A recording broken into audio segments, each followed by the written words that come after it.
सबसे पहले आपको एक वीडियो दिखाते हैं, उसके बाद आते हैं हम खबर पर। ये वीडियो आप देखें।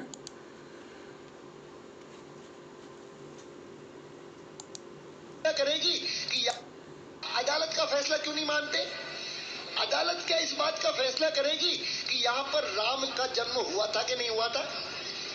आपसे तो इतनी आशा है, बीच में मत पड़ो, रास्ते में मत आओ, क्योंकि ये जो रथ है लोक रथ है, जनता का रथ है, जो सोमनाथ से चला है और जिसने मन में संकल्प किया हुआ है कि 30 अक्टूबर को वहां पर पहुंच करके कार सेवा करेंगे और मंदिर वहीं बनाएंगे, उसको कौन रोके? अदालत का फैसला रथ है, लोक रथ है, जनता का रथ है, जो सोमनाथ से चला है और जिसने मन में संकल्प किया हुआ है कि 30 अक्टूबर को वहां पर पहुंच करके कार सेवा करेंगे और मंदिर वहीं बनाएंगे। अभी आपने एक वीडियो देखा, वीडियो में आवाज़ से आप पहचान गए होंगे, वो आवाज़ थी लाल कृष्ण आडवाणी की। आडवाणी राम मंदिर को लेकर के बहुत चर्चित चेहरा रहे हैं भारत के अंदर। उन्होंने रथ यात्रा निकाली थी सोमनाथ से अयोध्या तक। ये तस्वीर भी आप देख रहे होंगे आडवाणी की।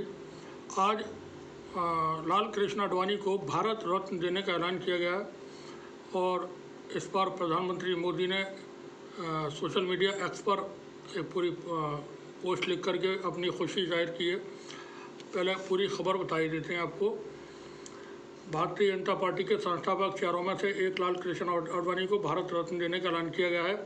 खुद पीएम मोदी ने एक्स पर पोस्ट कर इसकी घोषणा की है। प्रधानमंत्री ने पोस्ट में कहा है कि भारत के विकास में उनका योगदान स्मरणीय, उनका जीवन ज़मीनी स्तर पर काम करने से शुरू होकर देश के उप प्रधानमंत्री के तौर पर काम करते हुए चला।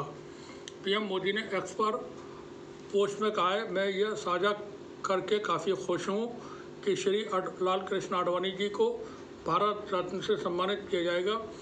मैंने उनसे बात की और उन्हें इस सम्मान को दिए जाने पर बधाई दी। वो हमारे समय के सबसे बड़े और सम्मानित जननेता रहे हैं। भारत के विकास में उनका योगदान स्मरणीय है। उनका जीवन ज़मीनी स्तर पर काम करने से शुरू होकर देश के उप प्रधानमंत्री के तौर पर काम करते हुए चला।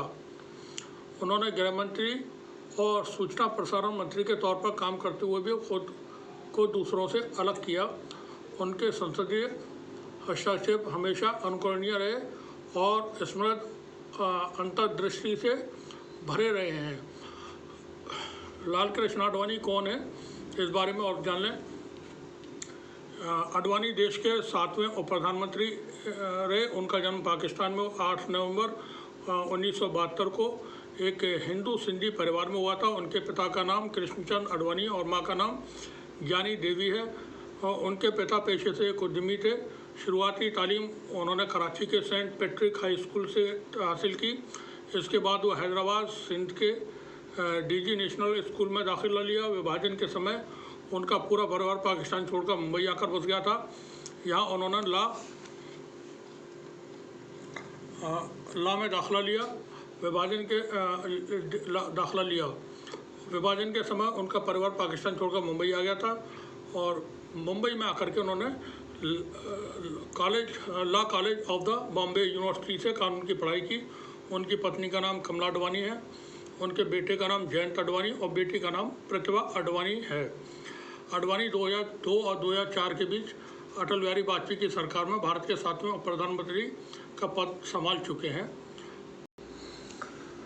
जिन लोगों को 1990 के दशक का याद होगा, उन्हें याद होगा कि लाल कृष्ण आडवाणी ने सोमनाथ से अयोध्या तक के लिए एक रथ यात्रा निकाली थी। वो रथ यात्रा जहाँ जहाँ से गुजरी पूरे देश में सांप्रदायिक दंगे हुए थे। हज़ारों लोग उसमें मारे गए थे और नुकसान हुए थे। संपत्तियों के, मकान, दुकान और दूसरी चीज़ों को आग लगा दी गई थी। बाद में आडवाणी का रथ रोका था लालू प्रसाद यादव ने बिहार के अंदर गिरफ्तार करके। अयोध्या में जो कुछ राम मंदिर को लेकर के चीज़ें चली, आडवाणी उसके एक बड़े लीडर रहे और भारतीय जनता पार्टी को ज़मीन से सत्ता तक पहुंचाने में आडवाणी की बहुत अहम भूमिका रही। अडवाणी को आज भारत रत्न देने का ऐलान किया, जैसा हमने खबर में अभी आपको बताया। लेकिन सोशल मीडिया पर लोग कह रहे हैं कि भारत के लिए उनका क्या योगदान है, जिसके लिए उन्हें भारत रत्न से सम्मानित किया गया है। तो यहाँ पर किसका क्या योगदान है देश के लिए, उसकी ज़रूरत नहीं है।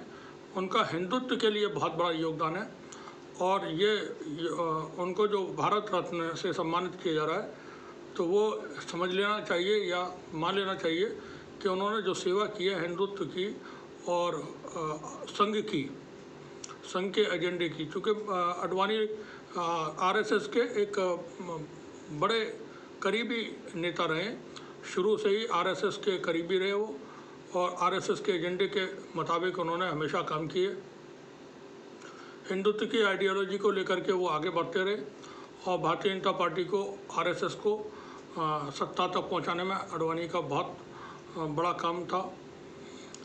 यह सम्मान उनको देश की सेवा के लिए मिला हो न मिला हो, लेकिन संघ की सेवा और राम मंदिर का जो निर्माण हुआ है उसके लिए तो हम कह ही सकते हैं। खैर, वक्त है, चीज़ें इसी तरह से चला करती हैं, और जिसकी हुकूमत होती है फिर वो अपने लोगों को पुरस्कृत करते हैं, इसमें कोई समस्या भी नहीं है। एक कहावत है गांव देहात में, अंधा बांटे रेवड़ी फिर अपने को दे। तो यहाँ भारत रत्न से सम्मानित हुए अडवाणी की वजह से जो देश के अंदर दंगे हुए, देश के अंदर माहौल ख़राब हुआ, देश के अंदर नफ़रत की राजनीति की शुरुआत हुई सन 90 के बाद से 2024 तक, अभी तक जो नफ़रत उस वक्त बोई गई थी वो अभी तक फैली हुई है और चल रही है। आगे कब तक चलेगी कोई जानकारी नहीं है। अडवाणी जी को यह सम्मान दिया जा रहा है, वो इसके हकदार हैं। हम ये कह रहे हैं वो उसके हकदार हैं, क्योंकि सरकार उनकी है, सरकार संघ की है, और अडवाणी ने जो कुछ संघ के लिए किया, जो कुछ हिंदुत्व के लिए किया, जो कुछ राम मंदिर के लिए किया, तो उनको यह सम्मान फबता है, उनके लिए बनता है। देश उनको किस तरह से याद करेगा इतिहास में, और उससे कोई सरोकार नहीं। खैर, बहुत बहुत शुक्रिया सभी का। हमारे हमारे साथ देखते रहिए TGN न्यूज़।